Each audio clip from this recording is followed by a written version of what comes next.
So this is the keyword that you have to use before you start writing the while loop. The first thing is initialization, second thing is condition, third thing is increment or decrement. Always you can expect a question in your examination that is write the comparison or write the difference between while and do while.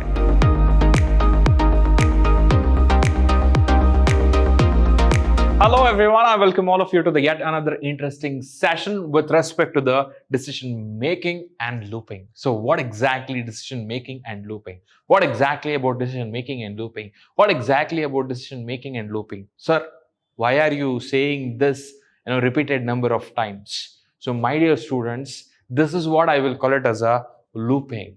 Again and again, if you are executing the same set of statements, then I will call that as a looping. How are we going to execute this looping statements? What are the different types of looping statements we have? So that is what I will be discussing with you in this session. So let's check what do I have in this session for all of you. I will be discussing three different types of main loops. That's going to be the for loop, while loop, and do while. So let's start without wasting much of your time. So what is the first thing that I have? The first thing that I have is all about the while loop. So guys, so this is what I will call it as a entry control loop. I will also call this as entry controlled loop. So what is the first thing that I need to understand with respect to the loop? As I told you, the set of statements what I have inside of this block, so that will get executed until the condition is true, until the condition is satisfied. That is what you need to remember. I will be executing the same set of statements repeatedly again and again until if the condition is true. So that is what I will call it as a loop. Now I have the first different type of loop, that is going to be the while loop. So what should I remember with respect to the while loop? So can you please talk on that? Yes. The first thing that you need to remember is the keyword, that is while. So this is the keyword that you have to use before you start writing the while loop. So fine, then after that, so you have to specify the condition within the parenthesis. So guys, this loop is also treated as an entry control loop. Sir, why are you calling it as an entry control loop? Because before you execute the set of statements what I have, so inside this while loop, so guys, you have to satisfy this condition. Only then you will be able to execute this set of statements. That's what you need to remember. So fine, that is the first thing that you should remember. Second thing, you will be initializing the value here. Say for example, a is equal to 0. And then I will mention the condition here, a should be less than or equal to, come on guys, a should be less than or equal to 9. Any number, I'm just taking it randomly. So the increment part, I will have it inside the block a++.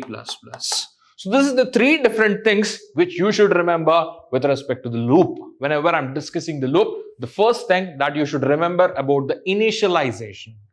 So first thing is what? Initialization. This is the first thing that you should remember. Initialization will happen in the outside of the block. Okay, it can also happen in the outside of the block, and the condition should be within the parenthesis, and the increment or decrement, it can also be a decrement. Okay, so it's need not to be increment or decrement, you can specify it inside the block. So this is the three things that you need to remember. All right, so fine, this is the basic introduction with respect to the while loop. Let's look at the flow chart for this while loop, how exactly it happens. So first the condition is coming. So guys, oh, there is a mistake. Observe here. Yes. If the condition is true, so guys, I will execute this block. Okay. So again, I will check the condition. If this is true, again, I will execute. Again, I will check. If this is true, I will execute this. So I will check again. If the condition is false, I will come out of this loop and I will start executing the next statements. This is how the while loop is working for all of us. Moving forward to the next important loop that we have, that is going to be the for loop. I have already told you to remember three things. So what are the three things? The first thing is initialization, second thing is condition, third thing is increment or decrement. Observe when it comes to the for loop. So guys, I have to use a keyword called for, and then you have to open the parenthesis. Sir, what is this? There is a spelling mistake again here. What is this? Don't you know the spelling of int? So it is int, sir, but you have given it as init. So my dear students, this is not int, this is initialization. I will be initializing the value of the variable in this particular place. That's what you need to remember. Then after that, so please observe, I have to give the colon. Is it? No, it is semicolon. So once I'm done with the initialization of the variable, I have to use the semicolon followed by my condition will be there. The second condition, is it? First condition. Then after that, I will have the semicolon. It can be increment or it can be decrement in this part. Three important things that I should remember with respect to the for loop. So repeat along with me. The first one is initialization. Second one is condition. And the third one is increment or decrement. So each of these things are separated from the semicolon. These three things are enclosed with the parenthesis. This is what you need to remember with respect to the for statement. Then after that, I will open the flare bracket and I will close the flare bracket at the end. Whatever the statements that I have here, so these statements will be executed until I'm satisfying this condition, whatever I have here. So this is what you need to remember with respect to the for loop. Let me show you some example. Guys, how do I write the for loop? So for I is equal to 0, I is less than or equal to 4, I plus plus. So guys, I'll just give print, okay? I'm not writing system dot and all the statements, console dot write line, all those things I'm not writing here. So just to show you how exactly for loop is working, I'm just printing hi, okay? So can you just tell me how many number of times hi will be printed, okay? So think and tell me. Right now, my I value is, remember, I will show you how exactly this for loop is working for all of you. Right now, I value is 0. So fine. What is the next thing that I will do is, so I will check the condition whether it is true or not. So 0 is less than or equal to 4. I'm just checking. I value is 0. So 0 is less than or equal to 4. Yes, it is true. So now I will print hi and then I will increment the I value. So I value, it was 0. Now I am incrementing it to 1. So like that, each iteration will be happening until the condition is true. So this is what you need to remember with respect to the for loop. The next statement that we have, or the next loop that we have, is all about the do while. My dear students, always you can expect a question in your examination that is write the comparison or write the difference between while and do while.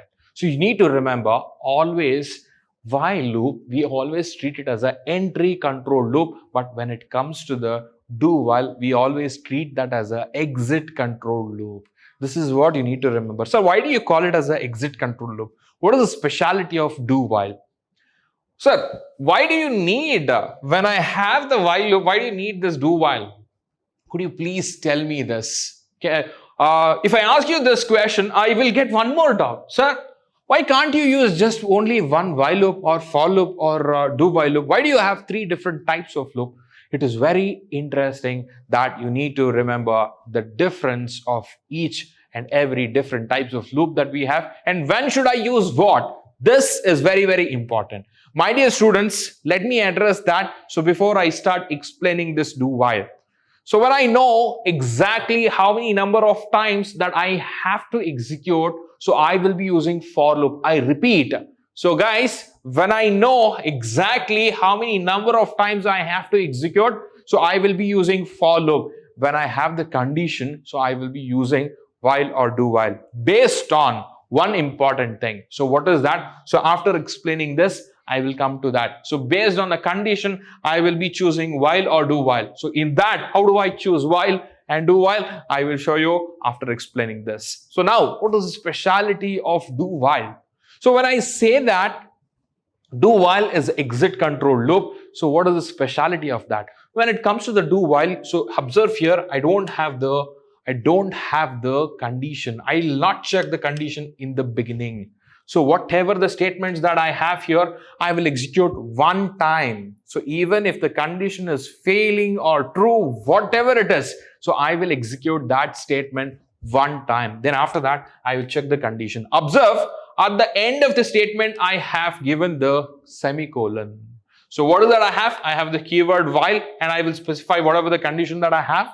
At the end of the statement, I will specify the semicolon. That is what you need to remember. If this condition fails, my dear student, I will not execute this statement at all. Only one time you will execute this statement. Suppose if this condition is true, I will go back and I will execute all the statements one more time. What is that you understood? Even if the condition is not true, so I will execute all the statements one time. That is what you need to remember with respect to the while loop, and that is what they say here also. With this, I have come to an end of the session. Happy learning, and wait for me to learn more concept on the same topic. So in the next session, thank you. Bye bye.